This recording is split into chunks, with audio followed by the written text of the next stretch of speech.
Everyone, welcome to today's KC Special Needs Ministry Network. Glad to have all of you here. Let me just go ahead and kick us off in prayer, and then we'll kind of go around and introduce everyone, and then we can get going on things. But let me pray for us. Heavenly Father God, just thank you for this day you give to us. Lord, I just pray that you help us as we find ways that we can do a better job of welcoming families with disabilities into our churches, and Lord, just help us be able to effectively communicate with them and welcome them. Lord, I pray that we can help one another learn how to be the best that we can be. And just thank you for all that you do now, God, and just bless this time with us together, and help us be able to learn from one another, and as we move forward here now, and just bless this time. We pray this in your name. Amen. Well, welcome everyone. What I'd like to do is let's just kind of go around, and we got some new faces on today, which I absolutely love. Let's just go around and introduce yourself. Why don't you share where you're at? And if you're with a church or organization, just share who you're with. And then why don't you then just share just a little bit about what you're doing. If you've got a ministry, great. If you don't, what you're trying to do. And then if you've got any questions you'd like us to discuss, and we'll kind of write those down, and we'll get back to those. But that way we'll kind of put them on the table. First thing, no, this is a safe zone. We can talk about anything here. One thing I will say, we are recording this just so others can watch this for later. So if we do talk about specific issues going on in our churches, don't use names or anything that's going to refer to or pick out one individual. We can talk about ages and diagnoses. That's fine, but let's not name them out with that. But with that, let's go ahead and kick off. I'm just kind of going with the way everyone's on my screen. Joy, I'm going to start with you. Can you go ahead and introduce yourself? We're glad to have you. Sure. I'm Joy Crandall. I'm the kids pastor at Epic Church in Independence. And we are just trying to kind of kick off some special needs programming, I guess, kind of. Right now we have a couple of friends who have just some attention issues or whatever. And so we have buddied them up, but we'd like to create something more extensive. And right now what we have set up is really dependent on a couple people, but I want a system that's not dependent on anyone. It's a system, I want a better system. So if those people are gone or decide to leave or whatever happens, that we can continue on with a very well created service for families. So yeah, that's awesome. Great. Well, thanks for being here. Diane, go ahead and introduce yourself. Well, hi, I'm Diane Dawson. I'm from Wichita, Kansas, and I am the coordinator at New Spring Church, which is a very large church. I think we're the second in Kansas. And we have up to, I think there's like 60 kids on the rolls, but actively we're seeing around 20 with the COVID staff. My program, or the program at the church, is we have different things going on. On a Saturday evening, I'm able to use 2 rooms, and so we have our friends who are like under 6 in a room, and then our friends who are 7 and older into a room. And we the oldest one in there is 7th grade. And then on Sunday morning at 9:30, anyone who comes, that's like one of our smaller services, and we only are able to get 1 room there, and that room almost looks like a nursery. So I discourage the older kids to go to that service. And it varies on how many folks come, usually around 5. And also with these 2 services, we have a lot of our friends go into their regular environments, and we have buddies go with them that are usually adult volunteers. sometimes a teenager, but usually adults. And then Sunday at 11:15 is where our older friends go. And right now they're all boys. And we have 8 boys from 14 to 21. And most of our friends have autism, but some have Downs and other things. But really, we're getting great conversations, and parents are really excited, and kids are. We had a guy play catch this weekend who's never played ball with anyone before, and it was just nice that he felt safe and comfortable that he could do that, and it's just good times. And for the younger kids, we're adapting the orange curriculum. I make it very interactive. And then for my older friends, we're using Ability Ministries. Yeah, awesome. Great. And you were just saying how much you guys are enjoying the Ability yeah curriculum, right? Oh yeah. Yeah. I'm getting Go ahead. Yeah, I know Quincy uses Ability as well. And we've used it, so it's a great resource. Yeah, I'm getting conversations that surprise me, that I didn't know we would have these conversations. And the way I can vary the what do I want to say? We're a friend who learns at a kindergarten level, and then a friend who can answer pretty complex questions. I can teach the same thing to that broad of ability group or understanding group, whatever, but it's cool. Yeah. Their questions are set up really well to get very basic answers or to get really in-depth answers. Mm-hmm. Yes. Yeah. Well, that's awesome. Well, we're glad to have you here with us. Josh, you're next up on here. Why don't you introduce yourself? You're one of the newest people in the area here. Elizabeth and I had the honor of going to lunch with him yesterday, and great guy. I'm excited for you all to get to know him. Yeah, it was good to have lunch with you guys too. I'm excited to get involved. So my name is Josh. I am the lead consultant for special needs for the Archdiocese of Kansas City in Kansas.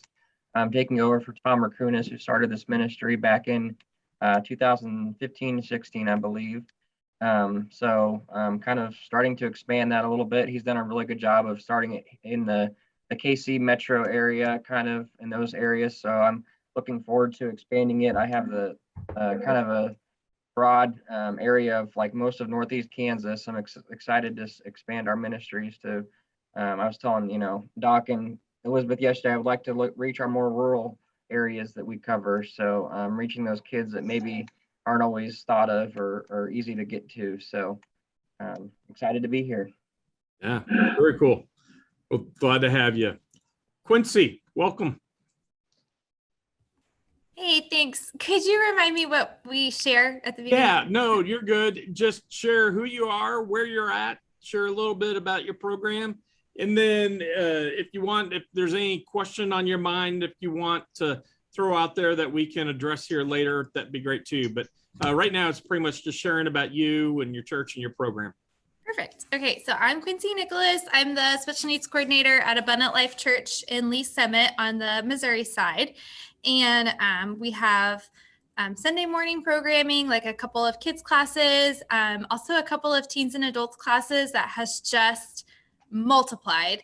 And we're experiencing a lot of growth in that area and some really cool things happening with our adults programming. So super exciting. And then we also have students that attend at Wednesday night youth group, and we have like an inclusion model there, a couple of respite events. And we've also kind of started like these bi-monthly social, like not respite, but like socials with like families and like service projects and stuff like that. So we're kind of all over the place, trying a lot of new stuff in this post-COVID season. Awesome. Very cool. Amy, go ahead and introduce yourself. I am with SOAR Special Needs and helping with marketing and development, and also just really have an interest in knowing more about all the programs going on in the community and growing the community. Yep. And she's been a huge blessing to us. We love having Amy. All right, Elizabeth. I'm Elizabeth. I'm also with SOAR. So I'm finishing up my ministry residency with them last couple months. And I am in charge of the Wonderfully Made conference, which is taking up quite a bit of my time right now, but something I'm really excited about. So that's coming up the end of October 21st and 22nd. We have it in Kansas City. And then we'll have it virtually the following week. So have over 90 speakers for that, which is really exciting. And I'm sure Doc will shout that out a little bit later, but would love for you guys to come. Otherwise, we're doing monthly respite. We had our camp last month, which is great. We had 115 campers and are looking to expand that for next summer. And then we just had our first ever parent-child dance last week. That was a lot of fun. And so that's a new event that we're going to be doing more of. And so, yeah, have lots of things going on at SOAR. And I'll also be coming on as a church relations director here at the end of October. So it's exciting. So she'll be in charge of all this here in a couple of months, which I'm excited about. And then I'm Doc. I'm the executive director and founder of SOAR. And the whole reason for having this network is that we can come together, learn from one another, see what others are doing, and then be able to learn from one another and help one another out when we're having difficulties or problems with anything. So with that, let's just kind of throw things out. I'm pretty sure, but let me just kind of make sure. Is everyone back to in-person programming at your churches and campuses? Okay, so we are all back to in-person. So I thought so. So that's all a great thing. How are things going? I know last time we talked with a lot of people, one of the big problems was volunteers, getting volunteers coming back. What we've been finding with a lot of different places is the families have started coming back, but volunteers hadn't been ready yet. Are any of you having those problems, and how are you working through that? And anyone can jump in. Unmute yourself and share when you want to talk.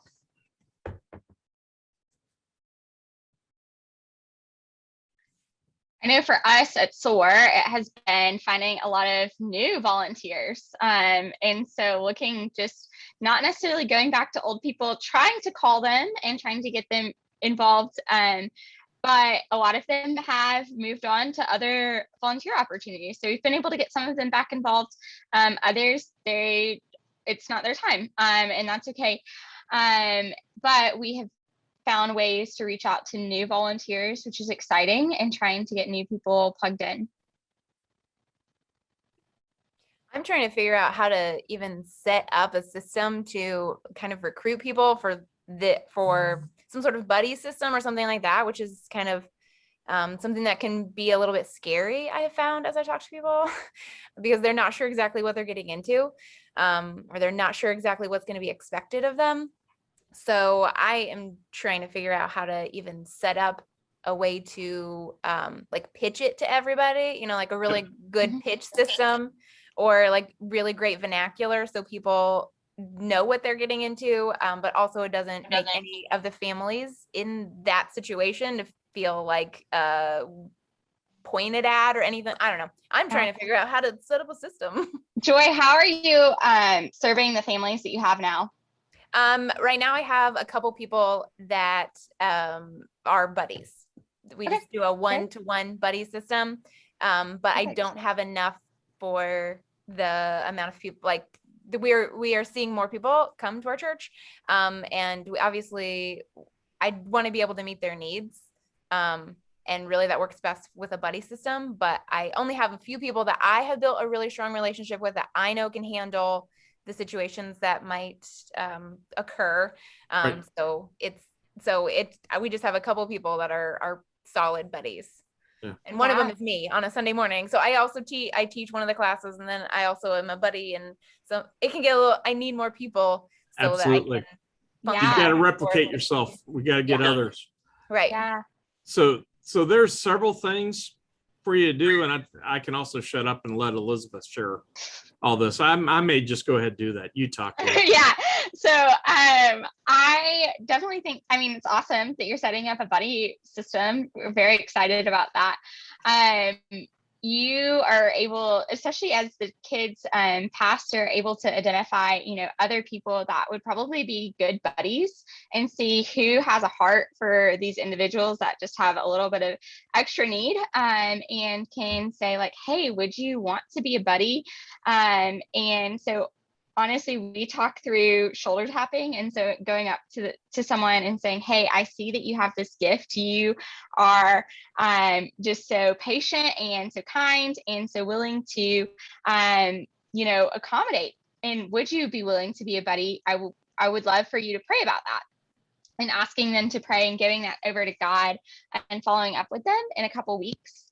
And so that is something that we found that's been really, really successful. Also, I know you're probably like, but that's taking my other volunteers. And so you have to identify people in your congregation as you're marketing this ministry to say like, hey, we're going to attract a whole new volunteer pool. So a lot of your SPED teachers, your OTs, your PTs, your people that just have someone in their life that has a special need that really wants to do more, they can join in with you. And, I know several people that are like, I don't really want to volunteer in children's ministry, but I would be happy to be a buddy. And so you have people like that at your church. You just have to identify them. And also, I wouldn't be necessary. You're probably not going to like this a ton, but we have buddies at our events that sometimes aren't the strongest, but they can grow. And so that's something we're giving people the opportunity to serve. And so we just have one requirement to be a buddy, and that's, can you be a friend? And so if they're willing to learn about that person that they're serving, they're going to be able to do a great job. And you might have to step in and support them at first, but they're going to get better just because if they have the heart for it, they're going to want to do it and serve that person really well. So that's your pitch, Joy. The pitch is, because when you go and ask someone to serve, you're right. They're going to be scared. They're going to, oh my gosh, special needs, disabilities. I don't understand that. I never start with all that. I'll start with the question, can you be a friend? And if they can be a friend, I go, fantastic. That's the only requirement we have, because we can train you on everything else. And Joy, SOAR, we'll come alongside you. We'll help you with the training. We've developed the training that's fantastic for volunteers to use. I know, we've done it with Quincy and her group, and very beneficial there. But, our training, you'll walk out of our training and any volunteer will feel very confident with handling anything that comes up. But then the other thing that I'll share with all of you is, first off, all of our job is to constantly be recruiting volunteers. And anytime on the weekend is constantly to be observing people who can be a volunteer. And then, I may even, this is kind of a prelude to one of my talks at the conference, the 4 most important letters in the alphabet comes to volunteer recruitment. And it's I, C, and U. And you have to memorize those letters of the alphabet in that order. I, C, and U. And let me show you how it works.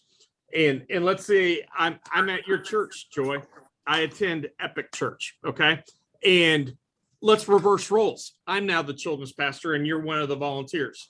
And I'll come up to you, and what I would do is I'd see you and go, hey, Joy, you have a quick minute? You know what? I just want to let you know, I've been watching you the last several weeks here at church. And first, I just want to tell you, I see in you someone who just has an amazing heart for individuals. And I just got a quick and easy question for you. Can you be a friend? Well, usually the answer, well, yes. I'm like, and then I go, well, fantastic. You know what? We are starting up a brand new disability or special needs ministry, and we're looking for people who have things just like you do, patience, amazing heart for people. And I see in you all these wonderful things where you'd be an amazing fit in this new ministry that we're starting up. And you've already fit the one requirement we have, and that's to be a friend. And I have a favor to ask of you. Would you be willing to pray, take 2 weeks and just pray and see if God would have you work and be a volunteer in our ministry? We will train. You don't need to have any experience. You don't need to know anything about disabilities. We will train you on all of that. You just have to be a friend. And how about and pray about it for 2 weeks, and then we'll sit down. Let's grab coffee and talk about it and see what God says. Would you be willing to do that? Well, what did I do there? I did a personal shoulder tap on you. I told you things I saw in you. I told you there's only one requirement. That's to be a friend. You don't need to have the experience. Did I ask you to serve? No. Did I ask for a time commitment? Absolutely not. Never do that. Never say the words, we have a hole we need to fill. Those words should never be in any of our vocabulary, because filling holes makes people feel like they're a number. And we don't want numbers. We want family members to be part of our volunteer family. And that's what they want. And they want to know they're there for a reason and for a purpose, and they need that vision. So you cast all that to them, and then you come back and after they've prayed for 2 weeks, guess what? My success rate on that is 90 to 95%. It's sky high. Why? I didn't have to do the heavy work. Who did? God did. And it just makes it real easy. And then my follow-up question to that always is, what are you passionate about? I then try to match their passions with their volunteer place. I'll never ask them, what do you want to do? Because the following question usually is, well, what's your biggest need? I used to love that, but it was a trap, because you put them wherever your biggest need is, they do it, and then they're not passionate about it, and they'll leave after a while. But when you can match passion with a desire to serve, and them telling you that God's behind it and telling them they need to be there, that's when you get a volunteer who's there for a long haul. So that's the pitch I'd start working on to get people, and you'll see you'll get huge differences. Because I know every single church and parish that we're talking with here, it's just like every church I've ever worked with. 80% of the work is done by 20% of the people in the church. That means there's 80% of the people who, let's just call it what it is, they're knickknacks, sitting in the pews collecting dust, not doing anything. We need to knock that dust off of them, find something to get them excited about, and put them to work. And I really believe this can be a way to do that. And doing that, I see in you will really help them with it. Joy, are you connecting with your teen ministry as well to try to buddy people up? Like maybe just have a little pizza party, or come in and bring ice cream one night at youth group so you can talk about the buddy program. I've found that kids in the schools today are much more in tune with being buddies to individuals and mentorship programs. And then if you can take the skills that they learn at school and carry that over from your youth group and really get that group engaged, I think that might be an area of success. We do have several of our buddies who are on our youth team. I have one of my experiences is all managed just by youth, for the K through 5 is managed by youth.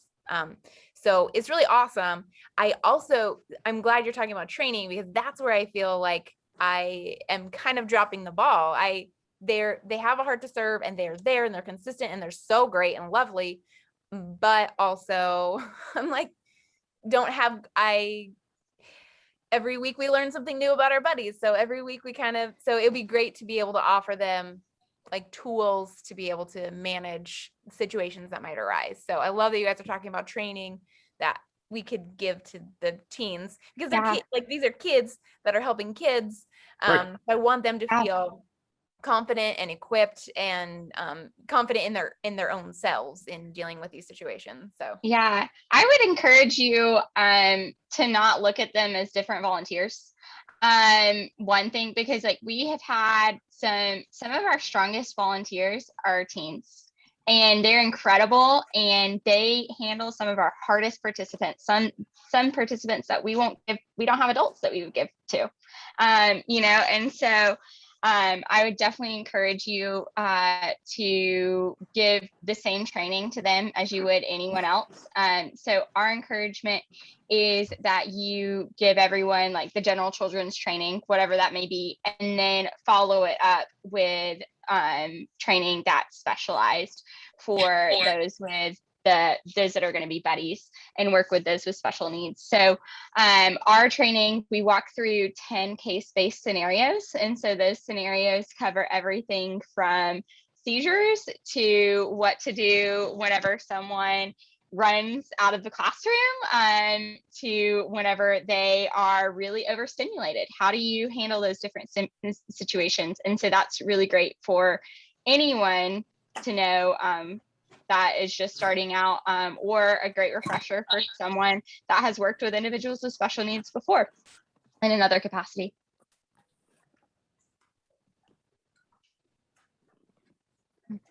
Yeah, and don't reinvent the wheel. We will help you on all that training.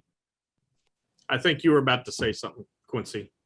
Oh yeah, I was just gonna throw out some other ideas. I know I get a lot of volunteers just by putting it out there, like the way our church handles the volunteer recruitment. When anyone says they want to serve in the kids wing, we walk them through all the opportunities, and kind of as a team we discuss like, preschool's really short volunteers, let's say preschool first, or like let's really pitch that one.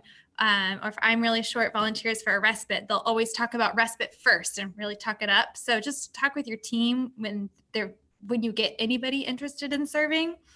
And then I also have a really wonderful volunteer who started doing this and made me more bold. But she was just like, any conversation she had, she's like, I serve in Precious Stones and you should too. Like she just kind of like threw it out there like super boldly. And I was like, whoa, I could be way more bold in this too. And I thought that was really sweet. It does speak a lot more coming from a current volunteer than maybe the ministry leader. But that's always fun and cool to see. And then the last thing I do, especially for respite night, is ask groups to serve together. So we have a ton of youth group. We kind of talked about how you use youth group leaders and stuff, but we have a ton of like youth groups that meet in like small groups of 10. And then our young adults ministry is called Paradigm, and they have groups. So I always pitch it to them as like a serving opportunity for the whole group to come together. And that gets a lot of numbers if they like all commit to do it together. And that's always helpful. Something I was at Quincy, I was with Quincy at her ministry for a couple months and learned a ton. And one thing that I have very much admired about her ministry is they have an incredible team environment. And so she has really, really invested into her volunteers and poured herself into them. And so that is definitely like your job as a leader, is to invest yourself into the volunteers as much, if not more, than into the individuals that are actually coming on Sunday, because they're going to be the ones, serving them. And so that's something where Quincy's done an amazing job of making herself available to them and, investing in them.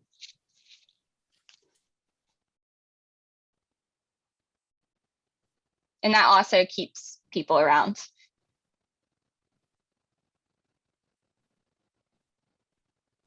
Can you hear me? Yes, we do. Go ahead, Oh, Diane. okay. I had this thing on backwards then. Hey, I've been a special ed teacher for 30 years, and which gives me a lot of expertise. And in that, I make sure that people have access to me, because some of my best volunteers, not my best volunteers, the volunteers I'm currently getting more of are people who want to learn things.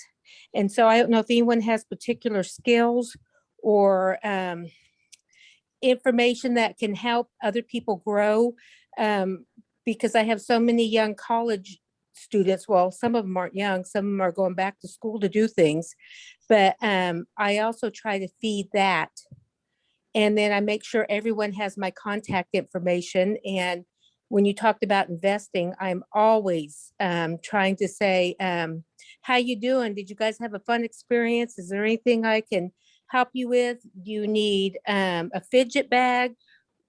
What's going to make it more fun and more successful where he or she can learn more, and just lots and lots of communication. Wow, that's awesome. We have tried to really invest in those that want to learn more about our population. And so that's something that I'm really trying to meet people where they're at. So we have someone right now that is 13, and she said, hey, I think that this is going to be a career path for me. And she's like, I want to do more. And it's like, okay, great. Like, help us plan our respites, help us. She ran part of our prom and this past week. And so giving her those opportunities. And also that's someone now where at camp, we really pushed her. I gave her someone that was a little bit beyond what she probably thought that she could handle. And she did an amazing job. We did have to support her a little bit more on, the first couple of days, but she stepped up to the plate and did an amazing job. And so that's something where, even like my role with SOAR now, I came up to Doc and said, hey, I want to learn more, and then have been invested in there. So I think as people have said, hey, I want to learn more, just giving them your time and answering their questions. So we have so many stories of that within our organization.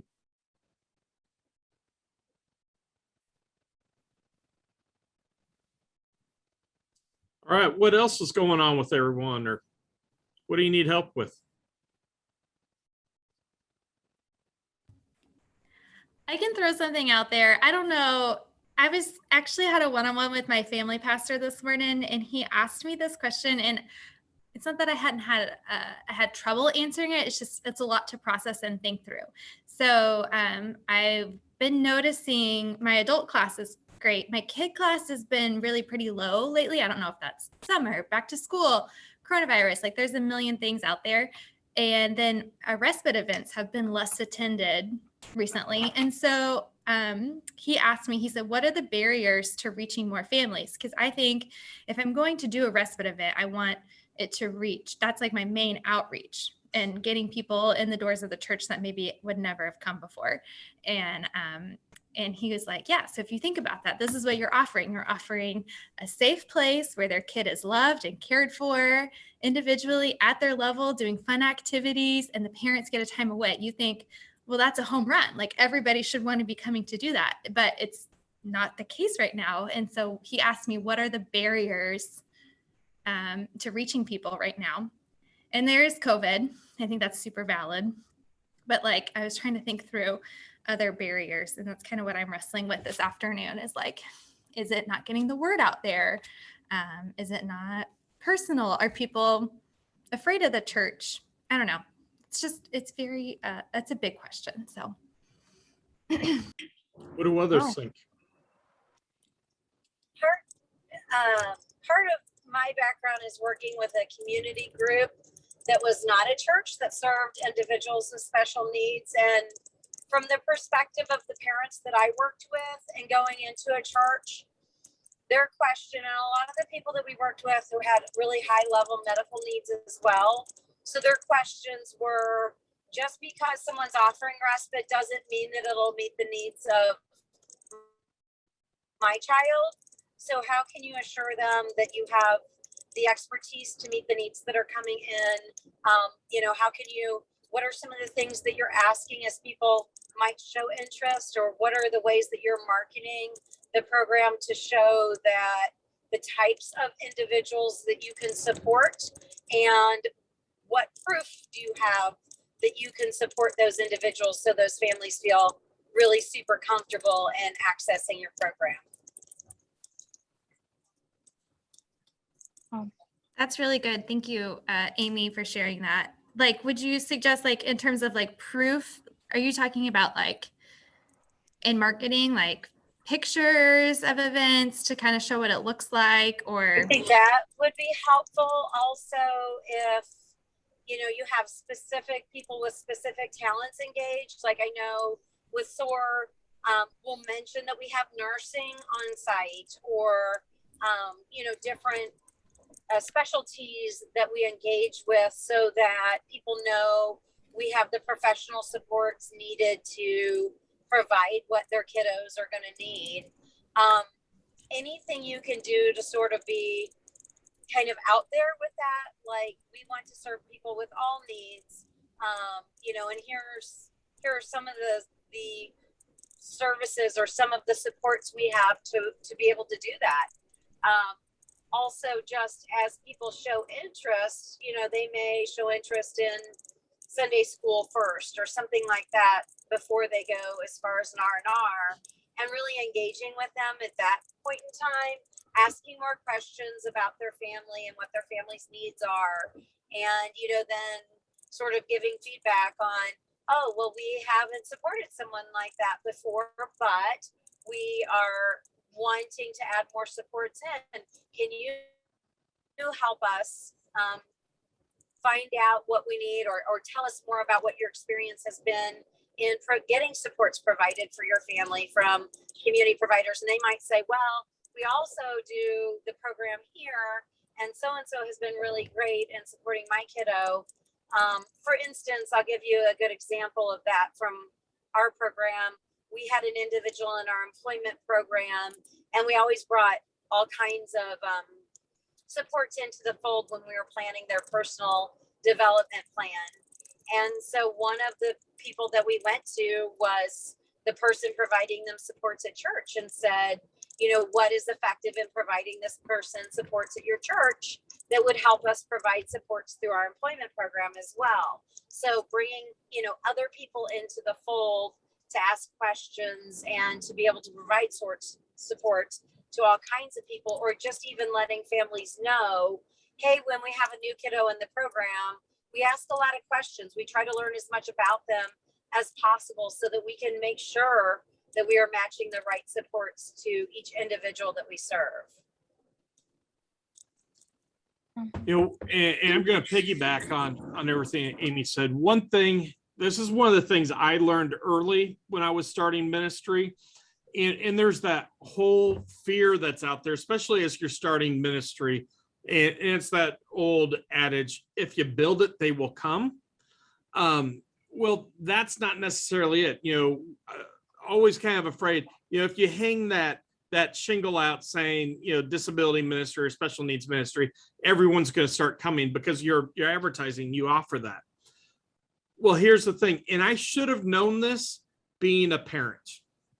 And it wasn't until I really started to think through it that I'm like, oh, absolutely.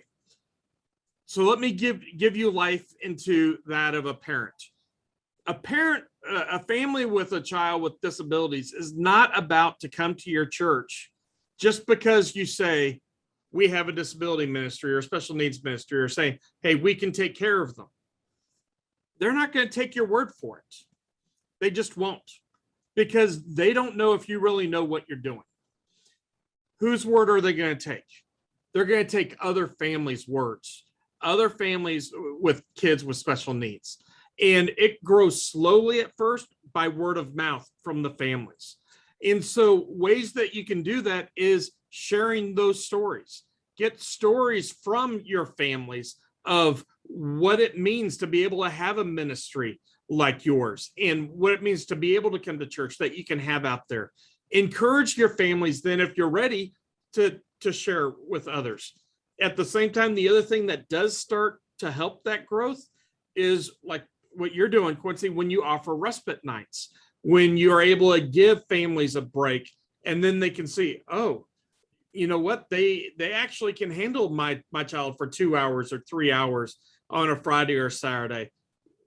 Well, I'll give them a try for an hour and a half, on a Sunday, and then they're more apt to do that. And so, a lot of times we're in the thinking that they're going to come just because we say we offer it. They don't. It's actually more a word of a mouth. And that's what I experienced when I started up SOAR. We started with 3 individuals, and yes, we got to over 800, but that was a very slow growth at first. And it's just by families sharing with one another, oh my gosh, you got to come. They can take care of my child. And yeah, my child's pretty difficult, but it's okay. They know what they're doing. Another parent saying that means a whole lot more than you saying that. And so that's where you get buy-in with other families with it. And then the other thing too that we were able to do, especially when doing Respite and things like that, we were able to tap into the local school districts and share those emails. They would share it with their families. Even though they knew we were a church, even though they knew we would share the gospel, they know what a huge need Respite is for their families, that they would always overlook that, and they would be happy to share it because that is such a huge need. And so again, by being able to welcome in new families to your Respite, you're then going to be able to welcome them into your church later after that, because once they know how much you care, then they're going to move forward with that. Quincy, so I just want to make sure that we've actually answered your question, because I think you were saying your numbers have dropped for kids, and the barrier is on why those numbers have dropped. Is that where the barrier questions come from? Yeah, it was just an interesting question he was asking me in their meeting, and it just kind of got me thinking, like, yeah, there are some really obvious barriers, but we also talked through like what we think the perception of families with special needs are of church. Is their perception, like I've had families come to me that say, well, we got kicked out of our old church, or, if they're fearful of that. And so I was just generally asking, what are some barriers that keep people away? And I really like what Doc said, because that's totally my mindset. Say you'll take care of them and they'll come, right? Like put it out on the door. We have disability ministry. Everyone wants that, right? But no, it's really good to hear that it's really word of mouth and relationships through families. And that's something that I can encourage our current families to share if they're not already. So that was really helpful. Yeah. I think also, which I mean, I've been to one of your respites. I think they're awesome. I think that they're set up super well. One thing that I would think may be a contributing factor and something that we have to be really careful about with our volunteers too is ultimately a parent or a family's experience at Respite is very much dependent on the volunteer that they get.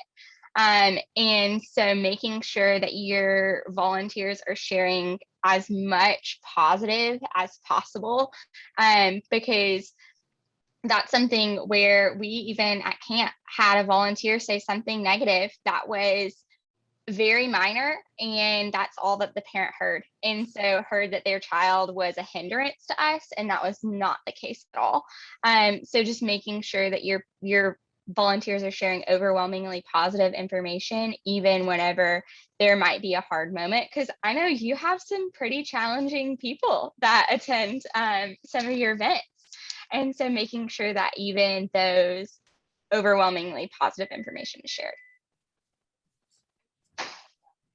As far as speaking into why some families may not be coming now or why they haven't come back yet, I think there's a lot of reasons there for that. One, I think one of the biggest reasons, and this goes across the board, because the latest study shows that church attendance across the board is down 33% since COVID. And everyone coming back. So this isn't just something for disability ministries or children's, it's the church as a whole. I believe the biggest problem is people got comfortable not going to church and staying at home. And I think a lot of churches have seen an increased spike in their online attendance. A lot of people are still doing the online attendance because they realized, you know what? It's pretty nice to be able to watch church in my jammies, sipping my coffee at home in my lazy boy. Can't argue with them. And there's a lot of people who just don't need to have that fellowship with someone else. There's a lot of people who are like, oh my gosh, I got to get there. But one thing I think we need to do in churches is, while that might be okay for the parent, frequently their kids are not getting anything. They're not having their kids do something with the children's ministry or kids with, the special needs disability ministry. So we got to be pushing towards them too, and be trying to say, hey, you all need fellowship there, and we need fellowship. Come and actually be part. So trying to encourage people to get off their seats and come back in. The other thing, especially now when we're dealing with families with disabilities, there are still a lot of them. Remember, many of our families, they are higher risk, and especially those who have kids under the age of 12, they can't be vaccinated yet. And so they're being very cautious of going anywhere. Even for us with our respites, we've had a couple of respites where I thought, oh my gosh, we're going to be inundated with families. We haven't been, because so many of our families are like, we're just not ready to come back for that yet because we're fearful with what's going on with COVID. Or they're like, we want to make sure 100% of the people are masked. And we want to make sure all participants are vaccinated. Well, we can't guarantee that. And so they're like, well, until that happens, we just need to do what's right for our family. And I get that, and everyone's got to make their own decisions. I think that's just going to be something that's going to take time there for that. And then every church is different right now with their rules on masking, and it also depends on where you live. Is Lee's Summit under mask mandate right now? Yeah, we are, but our church, it doesn't mandate it. Yeah, okay. Because I know churches kind of are exempt from some of those mandates and that. So it depends on, that as well. Is the church, doing a mask mandate or not? And so some people just aren't comfortable with that. I know for me, I'm starting to find myself, I'm wearing my mask more and more when I'm going out, just because, things are getting so crazy with this Delta variant, even though I'm vaccinated. But, my brother's in the ICU right now with COVID, so fighting for his life. So I'm seeing firsthand what it's doing to people, and just not wanting to take that risk. So I think that's very real for many of our families with it.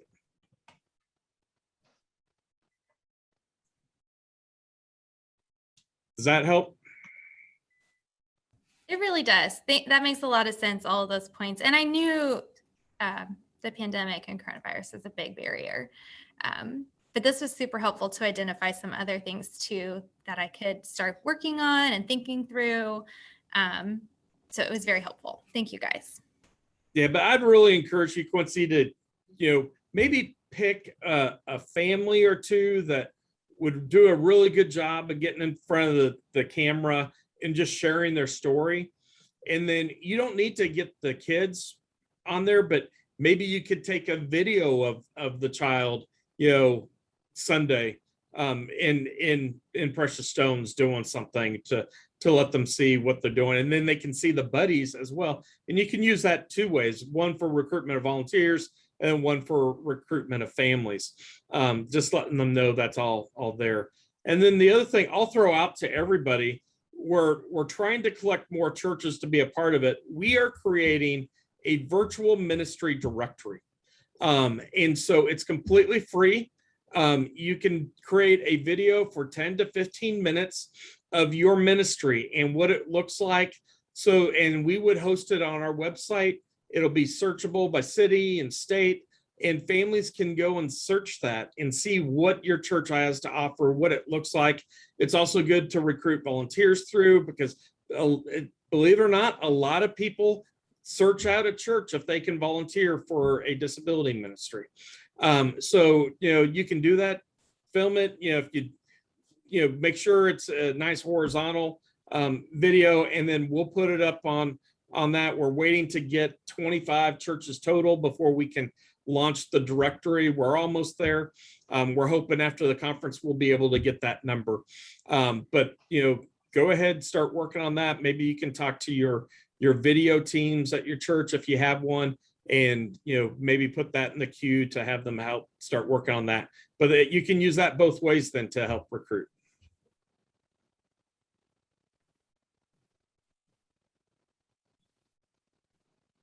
All right, Right. what other issues going on?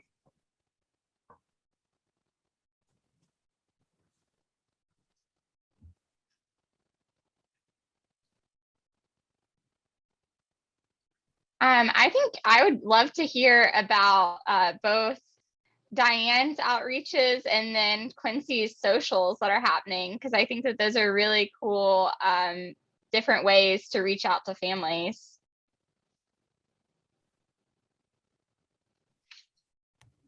I can start us off, but sorry, I've been talking so much. Something that's the socials thing just kind of came out of the blue in conversations with one of my adult parents. They were like, man, all of our Special Olympics, which I think that's kind of come back, all of our Special Olympics practices have gone away. All of our things have gone away. And my adult is just really bored throughout the week. There's nothing for them to do. And we started talking about what that would look like on a weeknight once a month, or right now we're doing them every other month, just because that's what I can manage. But she pretty much plans them all, which is wonderful, or at least helps me plan. And we just try to think of different things that would be fun for them. And then we always incorporate something like a service project along with it, a way that they can give back. So this month we did an ice cream social at the church, and we folded these t-shirts. They're like a new t-shirt that the church is selling for volunteers for one of our upcoming events. And that's the thing, our upcoming event is a big outdoor carnival, and it's big and loud and noisy, probably not a good place for a lot of our adults to serve at. So this was like a behind the scenes way that they could serve and help support what the church is already doing, which is the vision, I think, behind it all. Our June social was a pool party at one of our family's houses. They just happened to have a pool. And so we all went out there and had pizza and swam, and it was a blast. And they just blow me away at how simple they have been. Like, it's been me buying a couple tubs of ice cream and asking some people at church what jobs need to be done around the church. And it's just that. It doesn't take that much time or money. And it's been really, really meaningful. And I've been presenting them as like family style events. I ask volunteers to come if they want to, but we're not there to, it's not like a Sunday morning class where we're supporting them one-on-one. It's more like, this is for you and your families, and the parents talk together and catch up and see what's going on in each other's lives. And it's just more of a relaxed atmosphere in that way. Yeah, because it's not really a respite either, but just an opportunity to be together. Yeah. If the individual is very, very independent, I don't make the parents come, but most parents choose to stay and hang out and talk with the other parents too. That's awesome. Right now at New Spring, our main outreach is our parent support group. We meet once a month and we have different topics, and we just so happen to have it tonight. And we're going to talk about transition through the ages and what parents have used for transitioning. And we're going to feed off of each other. And then I always start off with the topic, and then wherever the conversation goes is where it goes, whoever needs to be fed that night. That is our main outreach right now. We are growing some other things, but they're not in place. And they would probably be more like quarterly as far as doing community projects for the homeless, putting toothbrushes and toothpaste in baggies and things. We are still growing it because we have also been short on volunteers, and I'm not going to go too far until I have things in place, until I have people that I really feel secure with. I'm not going to advertise or do anything yet until we grow some of these volunteers. But we had a lot of volunteers leave through school or work or COVID, and we're getting a lot of new folks in. And the new folks are the young, hungry ones, I call them, the young, hungry ones that want to learn about special ed and picture exchange communication systems and all this stuff. So those, I just got to grow the volunteers a little bit more before we can do more outreaches. Yeah, I would definitely encourage you to take some of those people that are hungry to learn and utilize them as leaders for those outreach initiatives, and just say, hey, you want to learn? Here's your project. Yeah. Take it over. Yeah, one step at a time. I want to do a little bit of training and comfort and all of that first, but we're growing that. We're going That's there. awesome. Great. Let me ask you a quick question, Diane, on that. Your family, I love the whole family support. Are you meeting in person for Yes. those? Okay. Yes. And then with that, are you providing childcare for Yeah. for the children as well? And do you have buddies for that? And how are you working that all out? Yes, yes, and yes. However, the church would like for the kids to be under, I think it's 12.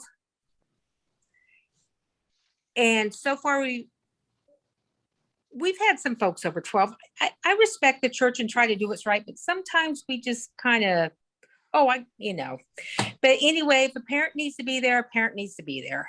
And so I will find a buddy for that person.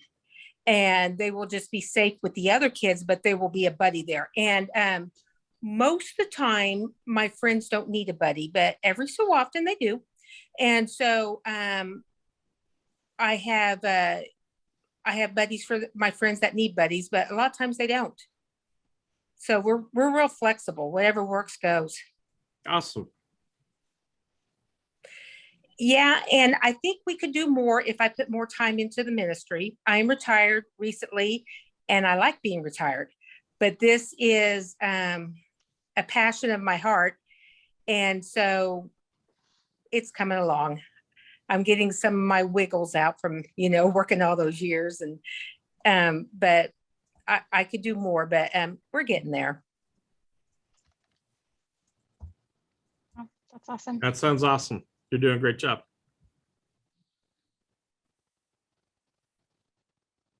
All right. What else would people like to talk through?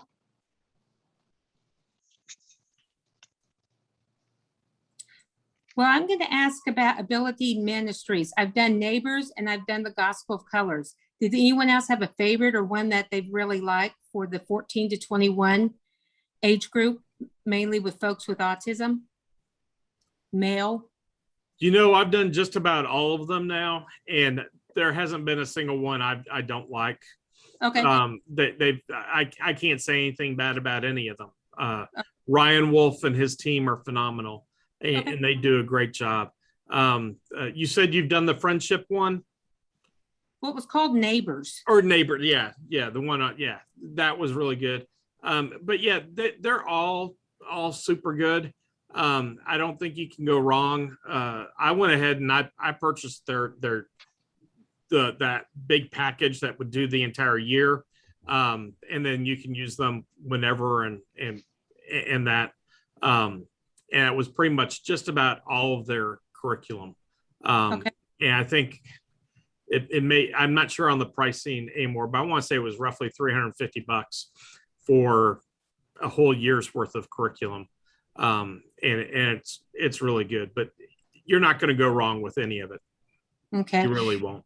It's taken me about, I've lost track of what week I'm on. I think 12 weeks to do the same color because we've had so much absenteeism with vacations and folks being sick. So yeah, a lot of review.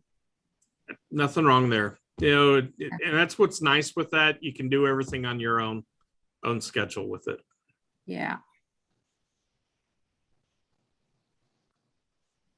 We also bought the year-long bundle and have been really happy with it. And you're muted. sorry, I accidentally muted myself. And I have my eye on that gospel, the colors one. So did you like doing that one, Diane?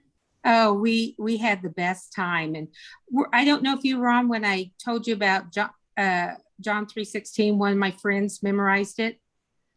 And he probably, if he went to school, he'd probably be like on a kindergarten level, but his body is 16. But he said, for God so loved the world that he gave Jesus, he died on the cross and he had blood and now we live forever. Amen. And so I say, yep, buddy, you've got it. And so, but they're all we have some folks with high functioning autism and we had some folks that are supposedly understanding at the kindergarten level, but there's they understand more, but I'm being able to reach everybody through it.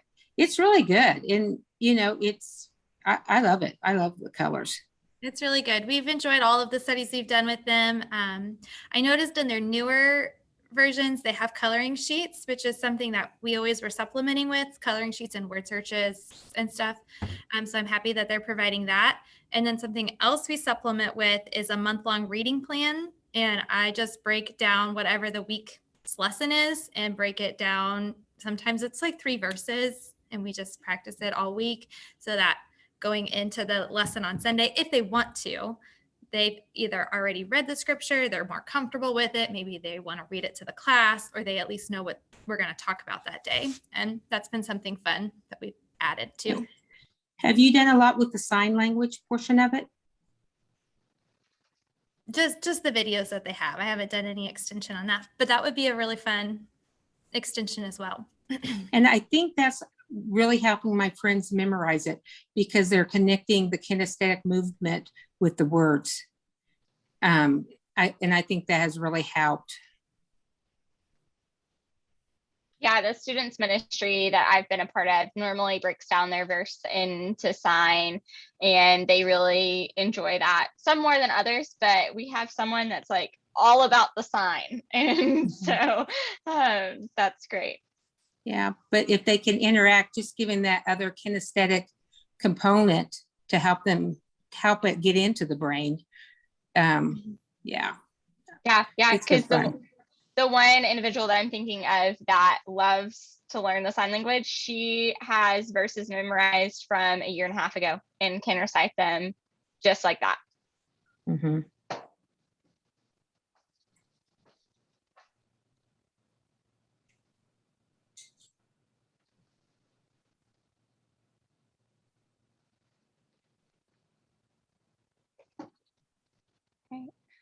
I think also one of the curriculum that of abilities was on, what was it? Was it the depression or emotions series, Quincy, that I was, therefore that was pretty good. I know you had someone that didn't really like it very much, but overall it seemed to go well.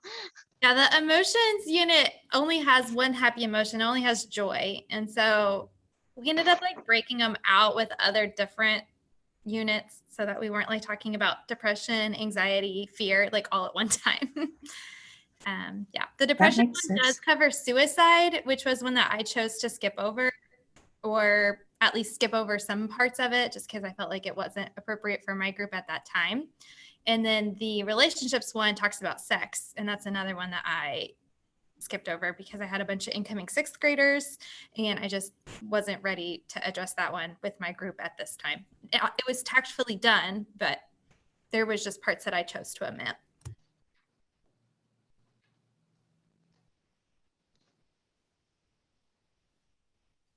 Yeah, bottom line, you need to know what's right for your ministry and your people, and do that.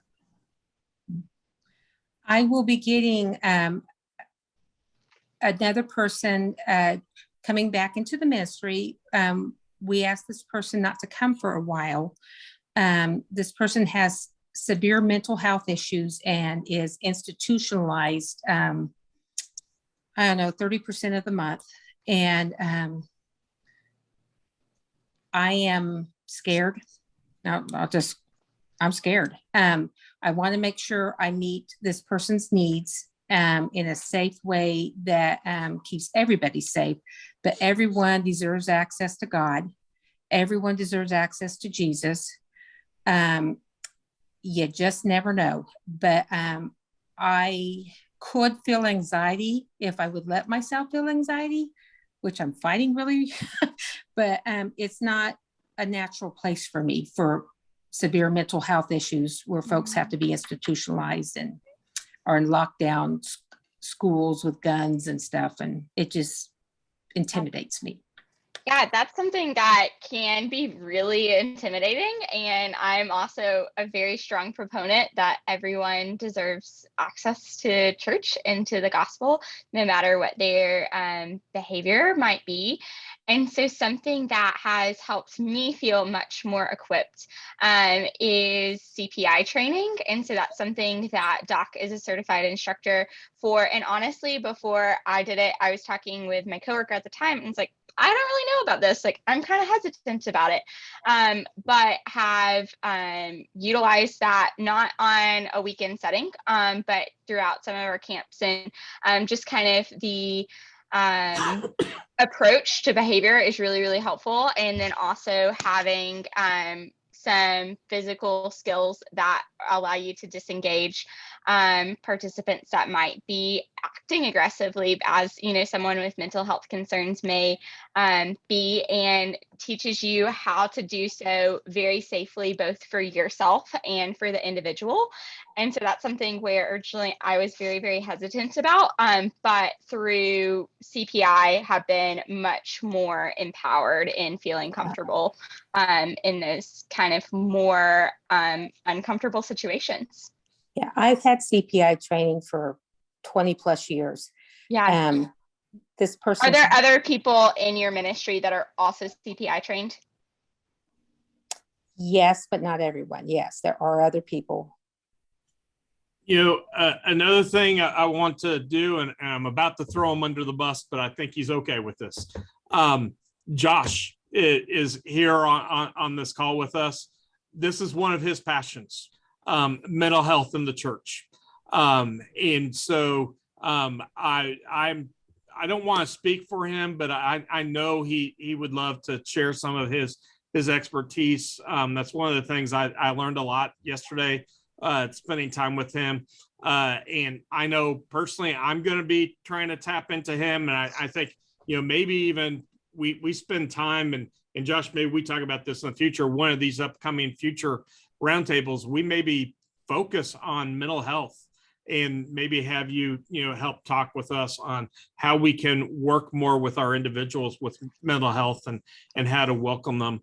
Obviously, also, if you're not familiar with it, Key Ministry has a lot of great material on welcoming individuals with mental health, but I think those are some important things there too. But instead of me talking for Josh, let me throw over to you, brother. Anything you have to say, and without me putting words in your mouth? Yeah, I liked what Elizabeth said, and I do think the CPI training is helpful, but also not being afraid to set ground rules for people, and have policies in place, and just for the safety of everyone involved, and recognizing that people with mental health, sometimes they have what they're going to have outbursts and things that they can't control, but you can still have these things in place where if you can't meet these expectations to keep everyone around us safe, then we need to address that if you're going to be here as a part of this. So it kind of keeps your I's dotted and your T's crossed as far as keeping you safe, and the people that you serve safe is another big one. But yeah, the any training you can find on how to deal with crisis, there's a lot of good resources out there. NAMI is a good resource to have, that has trainings and things like that. Or if you have like a local mental health center, tap into them and see what resources they have as far as trainings. Yeah, that would be my suggestions. I think too, whenever there's a specific individual in your ministry, it's okay to make a specific plan for them whenever they're there, and trying to figure out, hey, how can we make this person succeed here, and what supports can we put in place? Maybe that is trying to find a specific volunteer that is really well equipped, and also very comfortable. We have a few individuals in our ministry that have some pretty profound mental health issues, and with the right volunteer support, we can really have a much better time. It still might require a little bit more from our staff or from our other volunteers, but can make sure that they're well supported with the right people in place. Another suggestion I just thought of was with these individuals, identifying what triggers they might have. And so you can identify how to avoid those. Do we need to have what special things do we need to put in place to keep them safe and help them feel comfortable, is a good thing to keep in mind also. Great reminder. I think even if for a little bit, you as you're trying to figure out what's going to work best, having a space available that's going to be really safe for them, that maybe is a little bit quieter, can be really beneficial too. So we have always a quiet space that we can go to if that's needed. And I think that can be helpful as well, just to make sure that everyone is safe. And you can also do the lesson one-on-one in there, or have your other volunteers in there and do the lesson there.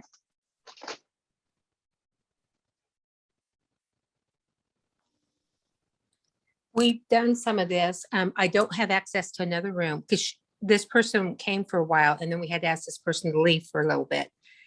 And that just bugs the bejeebers out of me. I want this person here at church.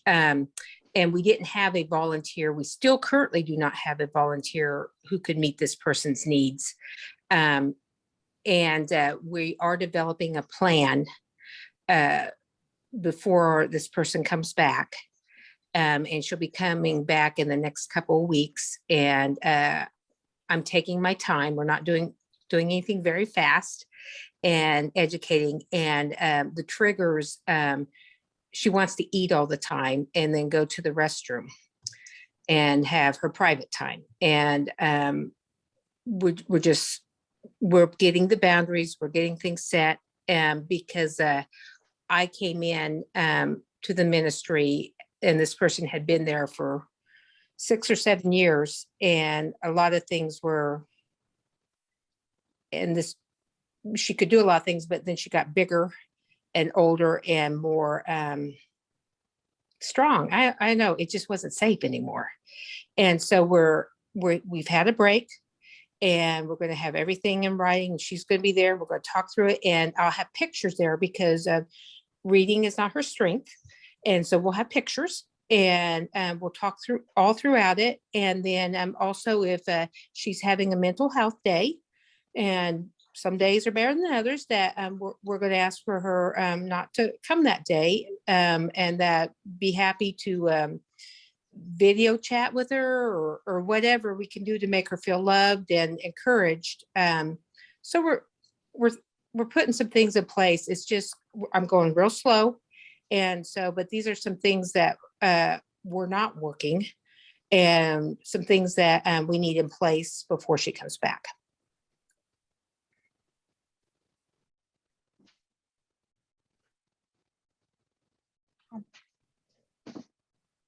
Well, I'm glad that you are trying to figure out the best supports, and we'd love to try and think through some of those things with you as well. I know at one point, Doc has shared with me about someone that was at the church that he just said, okay, if this person's coming, I'm going to be their buddy. And so that might be what it is too.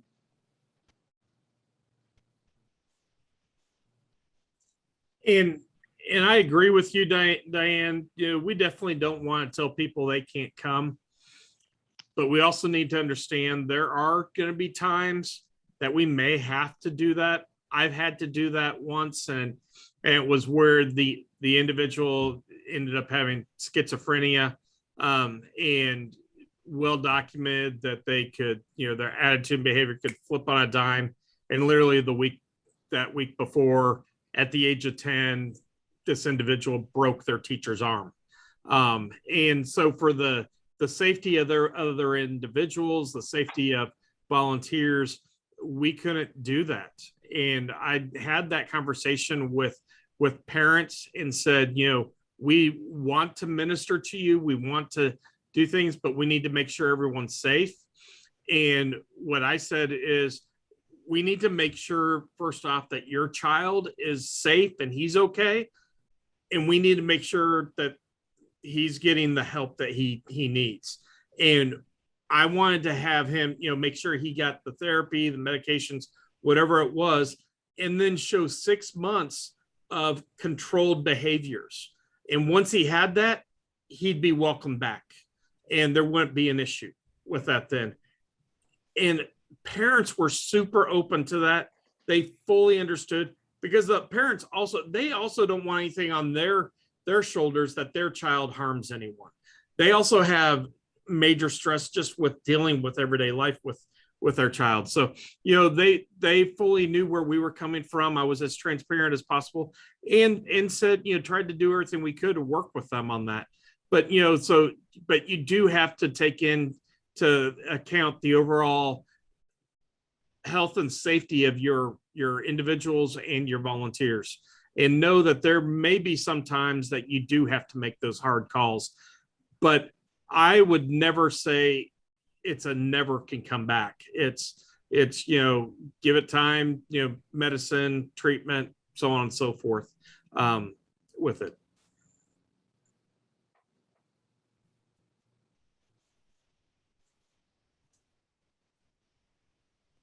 Okay, it hasn't been 6 months for her, but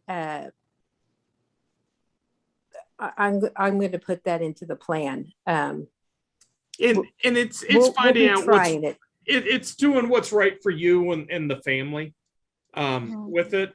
And I don't know if 6 months is the right number. That's just a number that came into my head.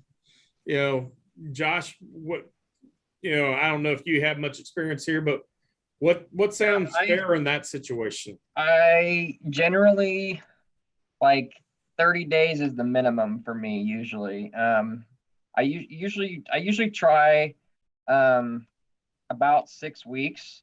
Because that's usually about how long therapy is, 6 to 8 weeks. If you can show this behavior, good behavior for this amount of time, you are welcome to come back. So that's usually they say that 6 to 8 weeks is usually the time frame to develop habits, right? So, right. So that's usually the time frame that I go for. But you could argue for 30 days minimum. It's just depending on what you're comfortable with. You have to do what you're comfortable with yourself, with your volunteers, with the people you serve. So there's not really a wrong answer or a right answer. It's what you're comfortable with. Does this individual have a safety plan? Do you know? Have they had? Not sure. Okay, that would be and that's probably, if they do, it's probably confidential information between them and their therapist. But if they do, you might say, are you willing to share that safety plan with me, and can we help you follow that, to keep them safe. So that would be something else to keep in mind, making sure that they're following that safety plan when they're in your groups. So I think also just not underestimating the power of prayer and praying for people to equip you and to come alongside you, and that you can find that would be willing to volunteer with this individual and maybe just has a passion to be with them, because oftentimes we'll see that even whenever I spoke with Quincy about someone that is a little more challenging, she said, whenever I find out that they're going to come to Respite, I just pray and just try and do the best that I can to equip the space for them and to find the best buddies for them, but also just pray that things go well, and that you're able to provide a good environment for them.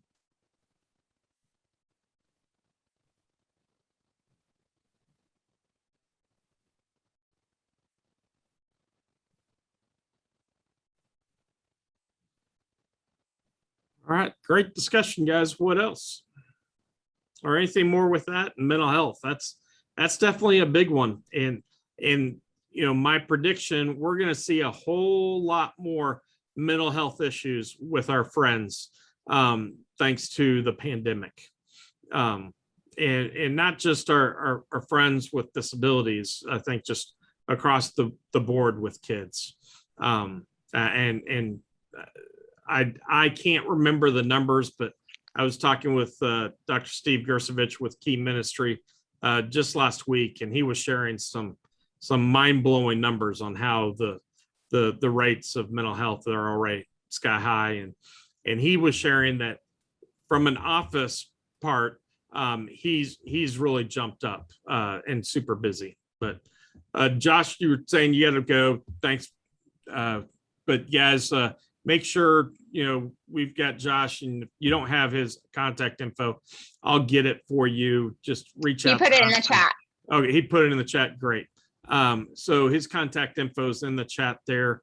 We're happy to share that with you all. He's going to be a great resource here. And really, he is passionate. He's passionate on the disability side as well. But he's super excited and passionate on the mental health. He's got a degree there in that. So he's going to really be putting a lot of this to work.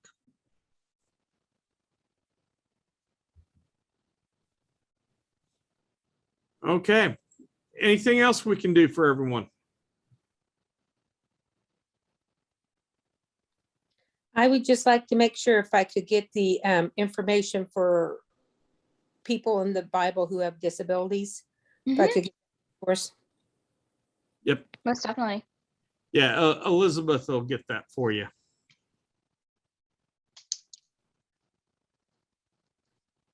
We'll share that.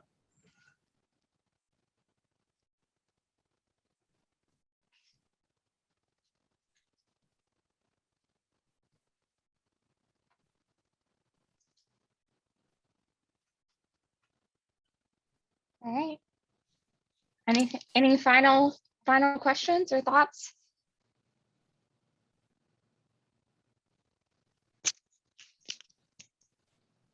All right. I guess we can end a little bit early. All right. Would someone like to pray for us as we go out? I'm happy to. Perfect. All right, dear God, thank you so much for this time that we were able to spend together. Thank you so much for these incredible ministry leaders and their heart to serve you and to serve a very underserved population. I just thank you that we're able to be a community that bounces ideas off of one another and is able to guide more and more families towards you. I pray that you would just continue to equip us and inspire us and help us to lead with your guidance and wisdom. Just give us for discernment for all the different things that we have discussed here today, and continue to bring new ideas and ways that we can serve our families. I pray that for those individuals in our ministry that we don't know how to serve, that you would just show us and that you would give us inspiration for that you would bring volunteers, and that you would just continue to show us how to pour into our families and our volunteers well, and equip them for the long haul. I just pray this all in your name. Amen. Guys, again, before we leave, want to remind everyone, we've got the Wonderfully Made Conference coming up October 21 and 22.